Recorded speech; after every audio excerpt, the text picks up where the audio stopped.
My name is Rogier. My name is Arjan. My name is Juan Martinez. My name is David Osborne. My name is Paulo Emilio Ascoli. My name is Dipin. I'm Asia. I'm Melis. My name is Antonio. My name is Jornt van Bennekum. I'm one of the co-founders of Pointer Brand Protection. There we go. My original country is Kyrgyzstan. It's not Kurdistan, it's not Kazakhstan, it's Kyrgyzstan. It's a country with a really beautiful mountains and lakes. I come from Spain, from a small town called Salamanca, but very, very beautiful. I originally come from America, but I've been living in the Netherlands for over 10 years now. I come from Italy, specifically from Rome. Dutch. I'm from Bulgaria. I come from New Delhi, India. I'm Serbian. I was born and raised in Turkey. I'm from Portugal. I'm 40 years old, almost 41. Currently 22. Well, my background is I studied logistics. I didn't do a lot with it, so I knew how to load up trucks and that kind of stuff. But I was more into software and creating processes, so that's how I got into this beautiful world. Been working already for a long time, since 98, I think. I got out of school. Oh. So I've worked at a lot of different companies already, all in the Netherlands. Well, I'm currently a brand protection analyst for Pointer. I deal with a number of clients. I did some legal research, some takedowns, just interesting things. I was studying there, information security. Also, I was working there in a company. I'm from scientific background, so from high school. I'm from a scientific area, and then I entered IT university. And somewhere along the way, I started working, but as a tutor first. And I'm a lawyer. I work at Pointer Brand Protection as a legal analyst and legal advisor. I work at Pointer Brand Protection as a delivery manager on the technology side, and I've been doing that for 3 years. My background is in law. I have studied law in Italy for 10 years, specifically intellectual property, so everything that goes with patents, trademarks, copyright. You can ask this guy. I'm a lawyer from India and I'm interested in intellectual property. I initially moved here for studies, then went to the US to pursue a specialization in intellectual property and went back here for the job. And then after that, I moved to actually be a freelancer. And that's how I really start being a developer. Because as a tutor, you do teach, but yeah, it's not like you're going to actually apply a lot of the things. In Turkey, I studied law, and the first reason why I came here was actually to complete my master's studies. And afterwards, I liked the country, I loved it here, and I decided to stay. Here, I'm working at Pointer as a brand protection analyst. I started off as an intern and then got promoted to an analyst position. The idea of moving to the Netherlands was, career-driven. In Italy, there was not much possibility to grow. This is a very tough period for young professionals, and the Netherlands is definitely a very attractive country to move to. So then I moved to a freelancer. I was a freelancer for 7 years. And it was interesting in the sense that I had also already customers from all over the world, which was a part I really like. And it was really interesting to interact with all these people. And obviously a dog. So that's also a second job. Pointer Brand Protection, we started in around 2008. We're an online brand protection company, meaning we protect the intellectual property rights of the companies that we work for. Basically, this means we monitor and scan the internet on all kinds of different places, so on marketplaces, places like eBay, Amazon, but also 800 other platforms globally. We also monitor social media outings and website and domain name registrations. Basically understanding what is being sold from our customers online. So we try to get an insight for these brands saying, okay, here's stuff being sold that's maybe counterfeited or pirated. And once we find that particular infringing piece, then we'll try to remove that content from the platform by working with these platforms and also through our legal analysts that will engage with the platform to take down this infringing offer. So currently we're with around 100 people. We have 4 locations. We're a location here in Amsterdam where we're currently at. We're with around 70 people. Then we have a location in the US, which is a sales office. Location in China, where we also have legal people sitting there, and our location in the Ukraine, where we have a development piece and also a support part.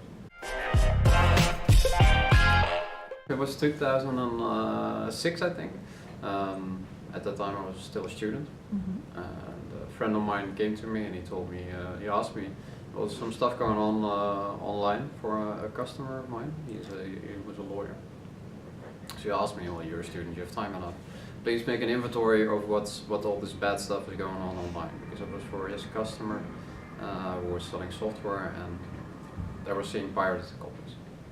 So I started with an Excel sheet, just typing in all these pirated listings, and I made a report. And after a month they asked me, well, okay, can you do it again? So then I thought, I like typing, but it doesn't really help me a lot. So I looked up how to automate it. So I learned myself how to program and how to script this so the information would be taken on into the Excel automatically.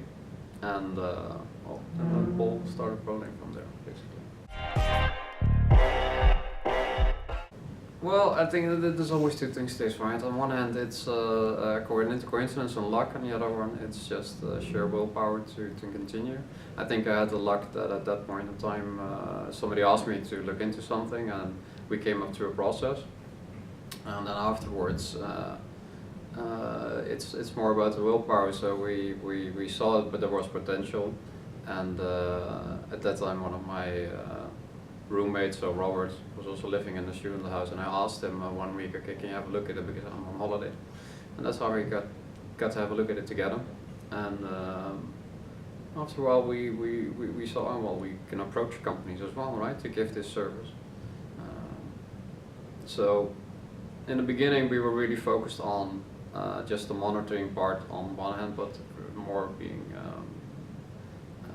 private detectives, so going after these people who are selling illegal stuff online.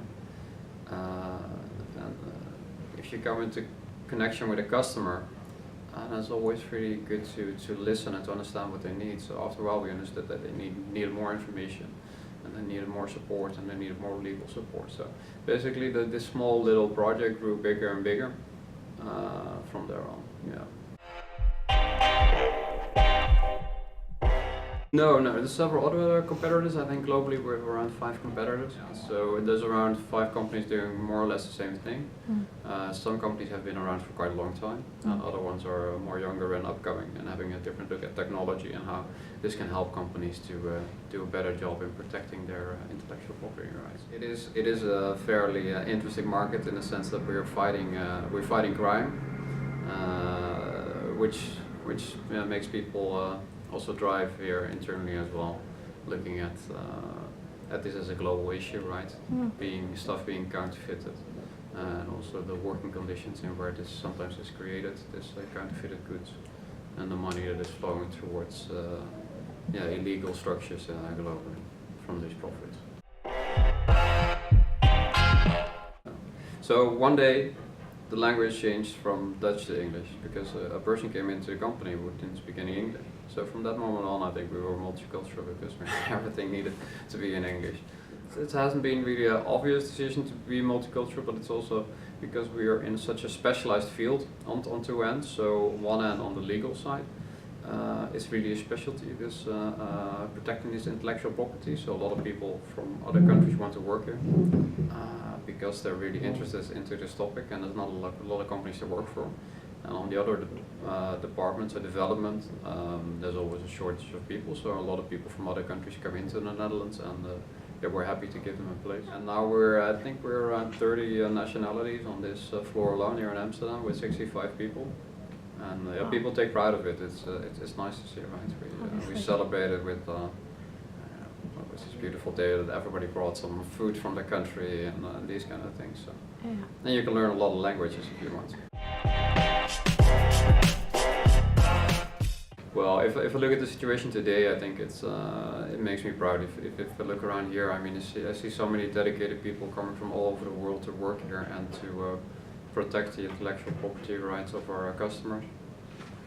I could have never imagined that when I started this little thing on scripting and extracting information from the internet, right? And what would I tell myself stepping 10 years back? Maybe be a bigger dreamer, right? Just even try to go even faster. For the last 4 years, the growth has been quite fast, but before that, it was a bit slower. Yeah. I think there's a lot of young people. It's really inspiring these days that the possibilities are huge, right? If I only look at my own children, how they grow up with the internet and having a basis to learn anything you want, right? The choices are everywhere. There's so many choices in life that you maybe cannot even choose, but pick one and make it into the best idea. Thank you. Thank you very much. You're welcome. Thank you very much.